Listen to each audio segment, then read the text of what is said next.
Armed men on motorbikes keep conflict in motion in the Sahel.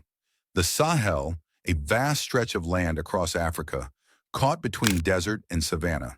But behind its natural beauty lies a battleground. Armed men on motorbikes, moving swiftly across remote villages and borders, have turned this region into a constant state of fear and instability. These fighters are not just a symptom of conflict. They are the engine that keeps it alive.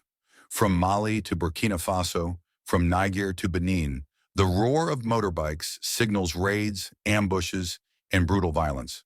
With mobility as their weapon, they evade armies, terrorize civilians, and undermine fragile governments. Today, we take a closer look at how these motorbike militias are reshaping the Sahel's wars and why stopping them has proven so difficult. The rise of motorbikes in the Sahel conflict. Motorbikes have become the preferred vehicle for armed groups in the Sahel, including extremist organizations like Jamaat Nusrat al-Islam, Wa al-Muslimin JNIM, an al-Qaeda affiliate, and the Islamic State Sahel province, due to their speed, affordability, and ability to navigate the region's challenging terrain. A 2023 Global Initiative Against Transnational Organized Crime report highlights motorbikes as one of the most trafficked items in the Sahel, integral to its criminal economy. Their fuel efficiency, ease of repair, and low cost make them ideal compared to larger vehicles like trucks, which struggle in the Sahel's deserts, forests, and mountains. Armed groups leverage motorbikes for swarm attacks, where large numbers of fighters rapidly overwhelm targets. Notable examples include a January 2021 attack in Niger's Choma Bangu and Zarumdare villages, where over 100 civilians were killed by gunmen on more than 100 motorbikes, and a June 2025 raid on a Niger army base in Bani Bangu, where 200 motorbike riding attackers killed 34 soldiers. These incidents underscore how motorbikes enable fast, devastating strikes, allowing groups to evade security forces and exploit the region's rugged landscape for quick escapes. Why motorbikes are so popular. Motorbikes are not just useful for fighting. They are a big part of life in the Sahel. For many people in Burkina Faso, Mali, and Niger, motorbikes are the main way to get around, especially in rural areas where roads are poor or non-existent. They have replaced older forms of transport like donkey carts or bicycles because they are faster and can carry more. Farmers, herders, and small business owners rely on them to travel to markets or move goods. However, this widespread use makes motorbikes a target for theft and trafficking. Armed groups often steal motorbikes or buy new ones, especially brands like Aloba, Senili, Haju, and Boxer, which are durable and suited for rough terrain.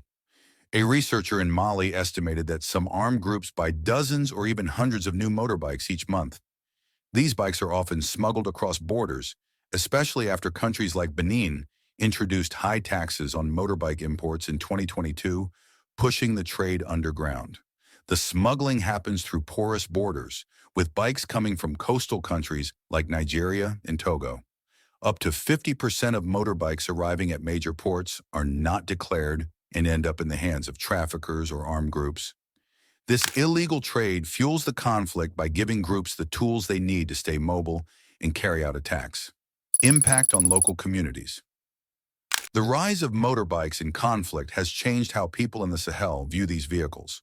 Once a symbol of success and convenience, motorbikes are now often linked to violence and extremism. This has led to suspicion and fear. For example, Yahuza, a motorcycle taxi driver in Benin, said that security forces often stop him to check his papers, and even his neighbors sometimes suspect him of being a militant.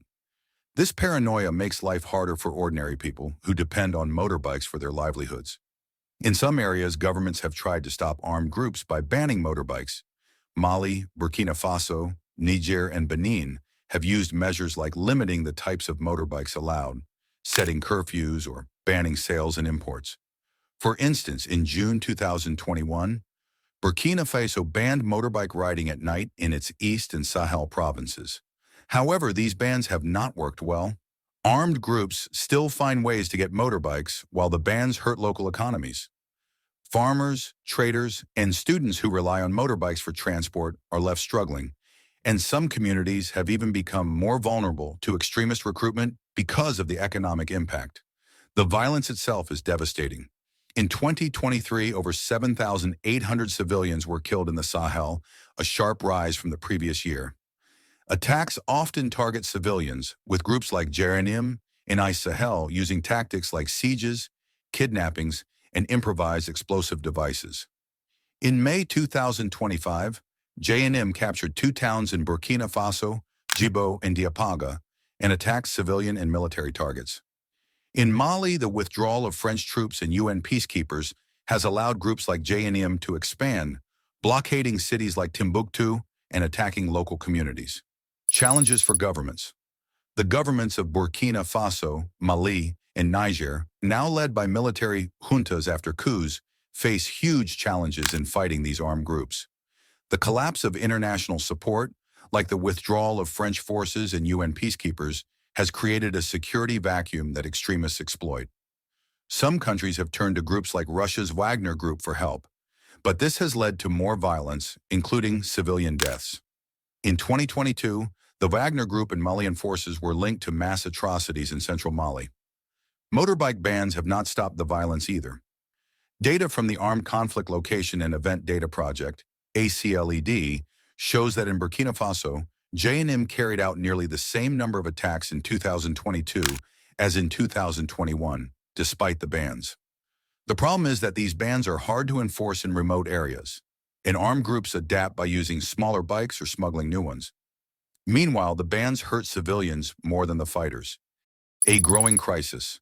The Sahel conflict is getting worse, with 2023 seeing a 38% increase in conflict deaths across Burkina Faso, Mali, and Niger.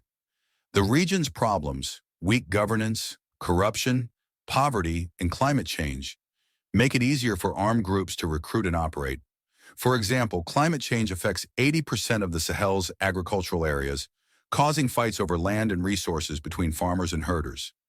Ungoverned spaces, like vast forests, also serve as hideouts for these groups. Armed groups are not just fighting governments, they are also taking over resources like gold mines. In Burkina Faso, militants control some informal gold mines, using them to fund their operations. This makes it harder to cut off their resources and stop the violence. What can be done? Stopping the conflict in the Sahel is not easy.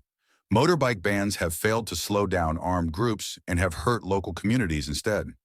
Experts suggest focusing on cutting off the supply of motorbikes to these groups while finding ways to help civilians.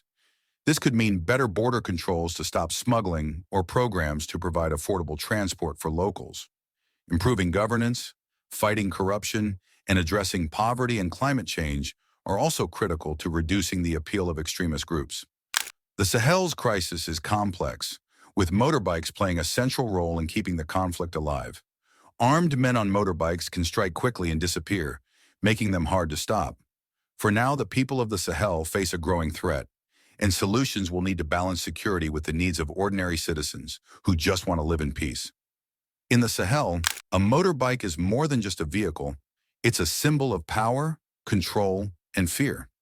As governments struggle to adapt and international forces weigh their next moves, these riders continue to spread instability across borders.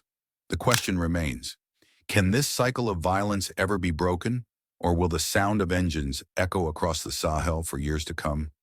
Thank you for watching.